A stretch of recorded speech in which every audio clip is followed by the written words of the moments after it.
They also explore new concepts for automotive designs, probe new ideas, and develop very special kinds of research vehicles to prove out new features and new ideas. You are about to see the results of one such research effort.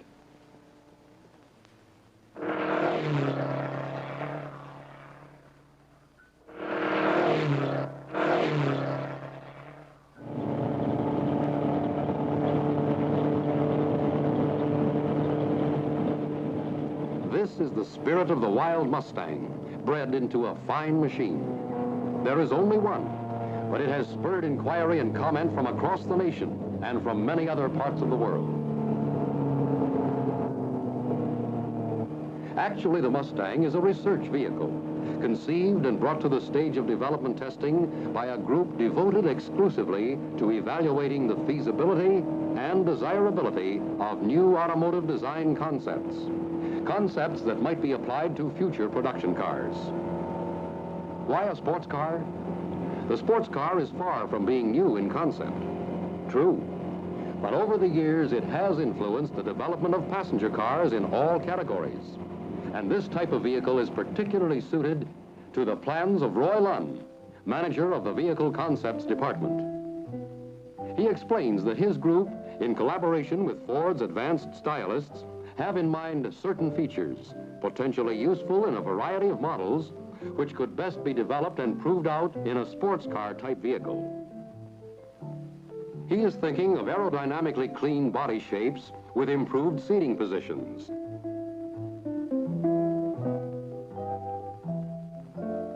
Lighter weight, but stronger body structures. Midship engines with proper cooling, and better handling qualities and road holding ability. The other group in the center associated with the creation of this research vehicle was the Advanced Styling Studio, and it was here the functional aerodynamic body was designed. The low-drag, clean front end was shaped, and a safety roll bar was incorporated in the styling concept. The efforts of the styling and engineering groups were given executive support by the Vice President in charge of styling, Jean Bourdonnais, and the Vice President in charge of engineering, Herb Misch. Together, these division heads endorsed the project.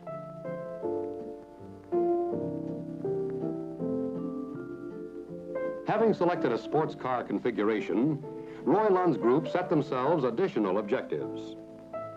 They would design a high-performance two-seater that would conform to Racing Category 9 of the ruling Fédération Internationale de l'Automobile and to Sports Car Club of America regulations.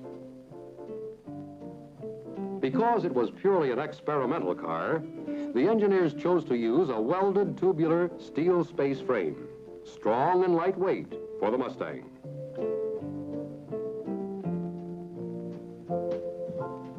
The test measurements for the frame were made on an accurate scale model that provided data easier and faster than calculating the many stresses. The model is detailed down to the attachment brackets for the front and rear suspension members.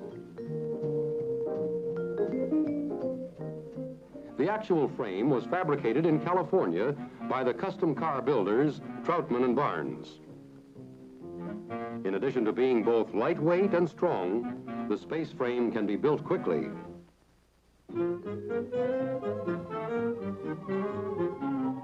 The engine and transmission posed no serious problem.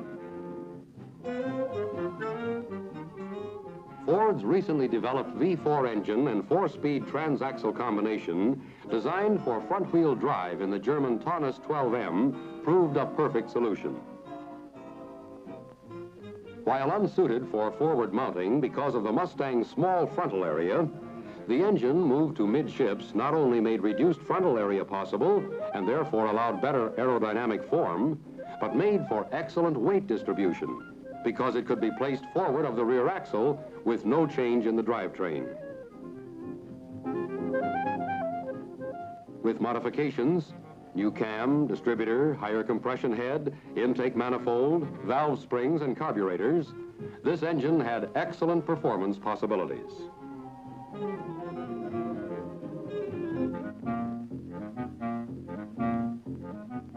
The design of the clean, small frontal area body that would be a two-seater and have a midship engine, of course, fell to styling. And after many preliminary drawings, the final design evolved. Clean entry, stylized roll bar, functional air scoops at the sides, a body that housed and reflected the car's advanced engineering ideas.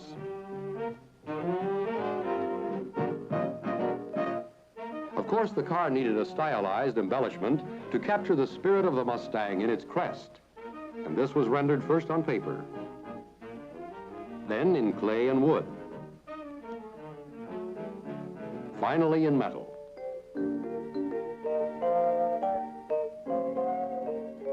The special body was first developed in clay, starting with a wooden form called an armature, which helps make a faster, lighter, and less expensive model. Special hot modeling clay is pushed and formed over the armature. Hot because when cool, the clay becomes firm and hard, perfect for precise modeling. A special bridge mounted on rails ensures that each contour of the side being modeled is accurately transferred to the other side.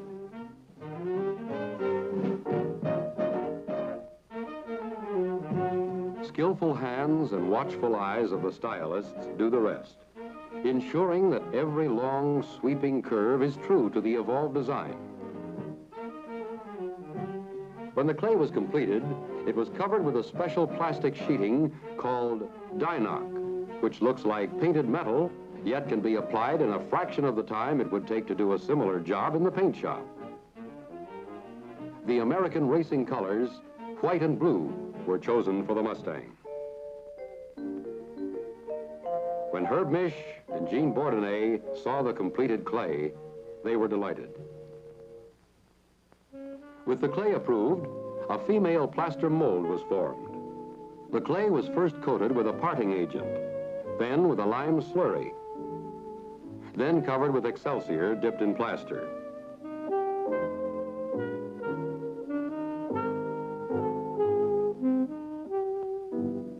When hard, these plaster molds were removed. The fiberglass body form was made by coating the mold with resin after properly treating the plaster surface, then applying glass cloth over the resin coating.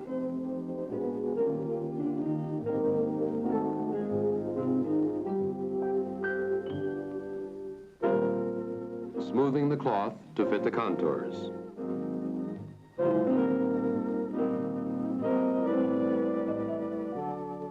After several layers of cloth and resin had been laminated, the forms were pushed back into place. When all the forms were joined and the fiberglass and resin laminate had cured, the molds were removed and the accurate fiberglass body form was finished.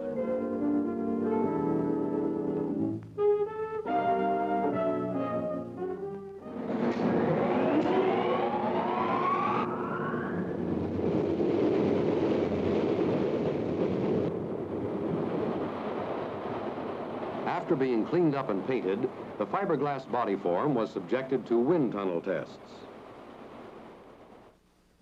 The tests confirmed the car's clean aerodynamic design and proved the effectiveness of the side intake vents, which are located at high pressure zones in the airstream.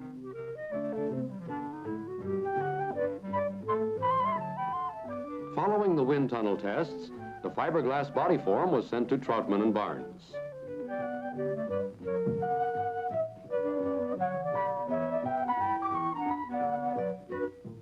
Complete plans, specifications, and all component parts accompanied the car. Roy Lunn checked every part with the builders to ensure that everything would function properly. The body was designed as a semi-unitized construction with the frame, which was now completed.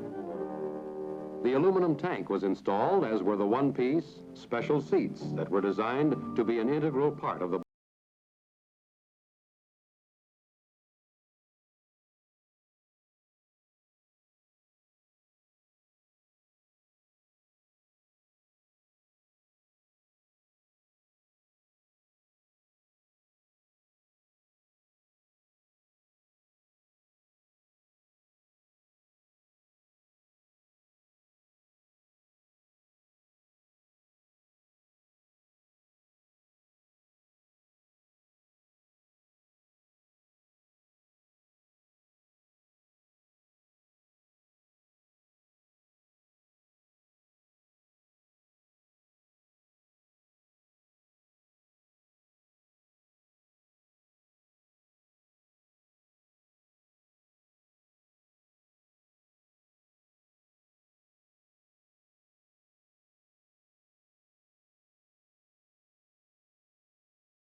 features to be installed in the car was the adjustable pedal mechanism, providing for varying sizes of drivers.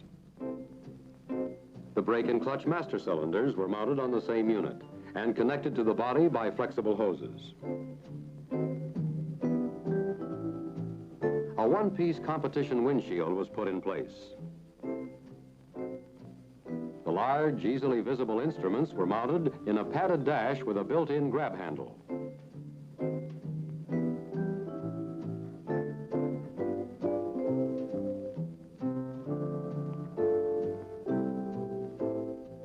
To cool the engine, 2 special radiators were installed.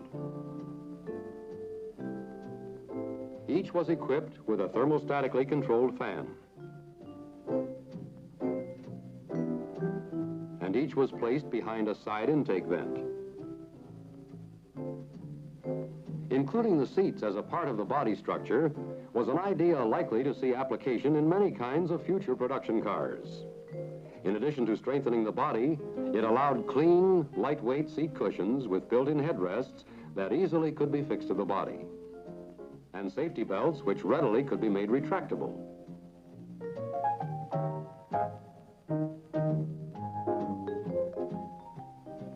Special A-frame independent suspensions were designed for all 4 wheels.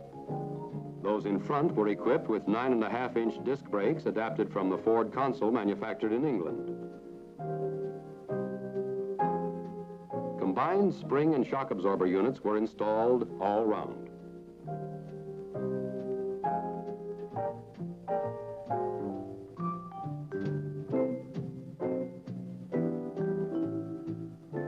In the rear, standard 9-inch drums, also from the English console, were fitted.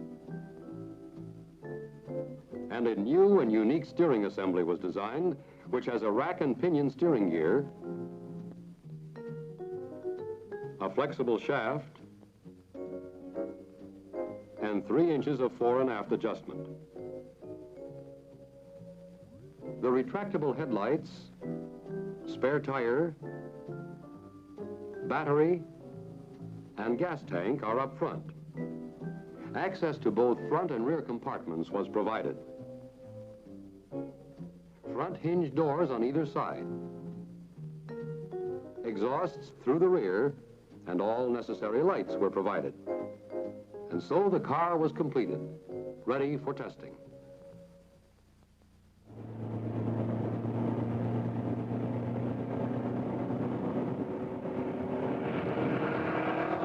The faces of Ford's top executives reflected their surprise and delight in seeing this research car put through its paces for the first time. There was good reason for their interest and pleasure. Its advanced features made a lot of sense. They proved completely functional, added styling appeal, and could be applied to many of the company's future products. Although advanced features, such as those incorporated in this development, are usually kept as company secrets for competitive reasons, Ford recognized that this particular research vehicle, being in sports car configuration, would have wide public appeal. The decision was made, therefore, to show the car publicly as a candid example of advanced automotive engineering and styling, an example of the exciting kinds of projects in which Ford automotive engineers and stylists are engaged. Sterling Moss greeted the crowd at the premiere showing of the Mustang at Watkins Glen, New York, on a leisurely lap before the start of the United States Grand Prix.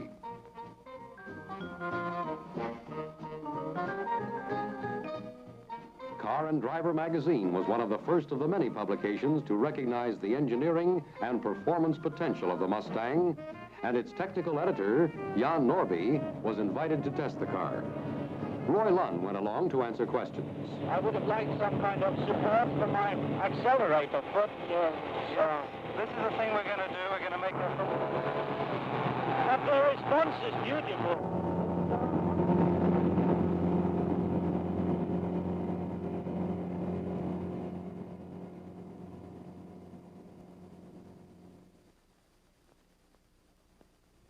The other magazines shared Jan's enthusiasm. The Mustang is a V4 for fun. The car is a real eye-catcher, and the far-out features are all functional. The Mustang is a very serious engineering study.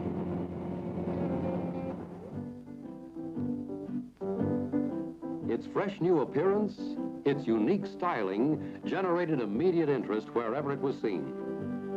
Here at the University of Miami, the Mustang pulls up in front of the Student Union and is engulfed by students who are seeing the car for the first time.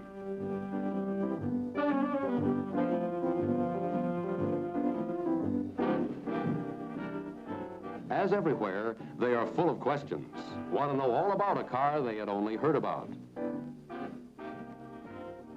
The features of the car are explained, starting with the twin exhausts that go through the rear body shell, the twin engine ventilating grills that permit hot air to leave the engine compartment, and the twin horizontal rear lights that house left and right turn indicators and stoplights. The Mustang emblem is also the latch that releases the rear deck lid. Derived from the new German Ford Taunus 12M engine, this road version has a single carburetor, high-speed cams, 11:1 compression ratio, 60-degree V4 block of 92 cubic inches, alternator, twin radiators, 4-speed synchromesh transmission and transaxle with independent suspension and drum brakes. The radiator scoops are located at high pressure areas on the body. For normal operation, the cooling is by ram effect. Otherwise, the thermostatically controlled fans come into play. The cockpit has a complete set of color-coded instruments in its padded dash, including tachometer, oil pressure gauge, ammeter, and water temperature indicator. The steering wheel has 3 inches of fore and aft adjustment.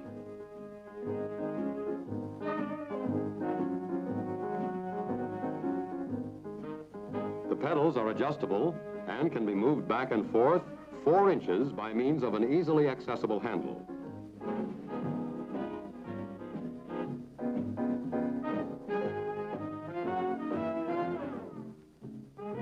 The gear shift lever is located on the central console and operates 4 fully synchromesh forward gears and 1 reverse. The handbrake is of the fly-off type. Horn, choke, and directional signal control are also on the console. The wheels are magnesium to reduce unsprung weight, and the tires, 550/13s. The spare wheel and tire are up front, where their weight will do the most good.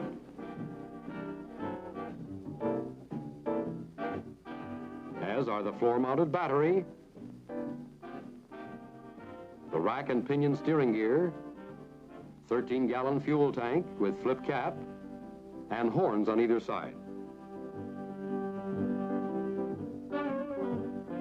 The master brake cylinders are a part of the movable pedal unit and move with it. For the cleanest possible front entry, the headlights swing through 180 degrees for night, a legal height above the road. Go flush for daylight driving. Similarly, the license plate can be flipped down for normal driving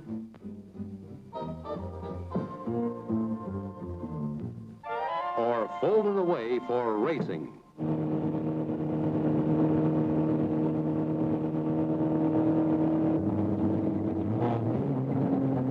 As a sports car, the Mustang demonstrated excellent roadability on the closed-circuit road course at Daytona Beach.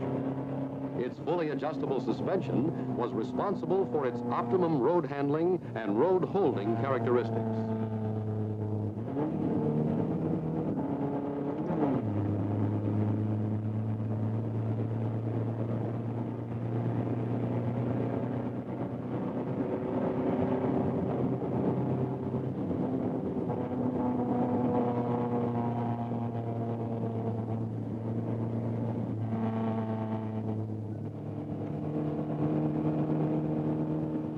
On other road courses, the car further demonstrated its versatility.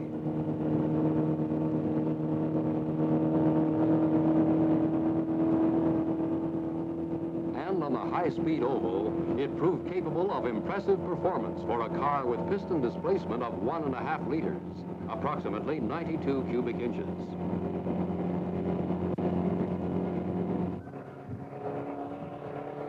Here at the Daytona Speedway, Bill Pratt watches the Mustang go by, clocked at 120 miles per hour at a comfortable 6,100 RPM.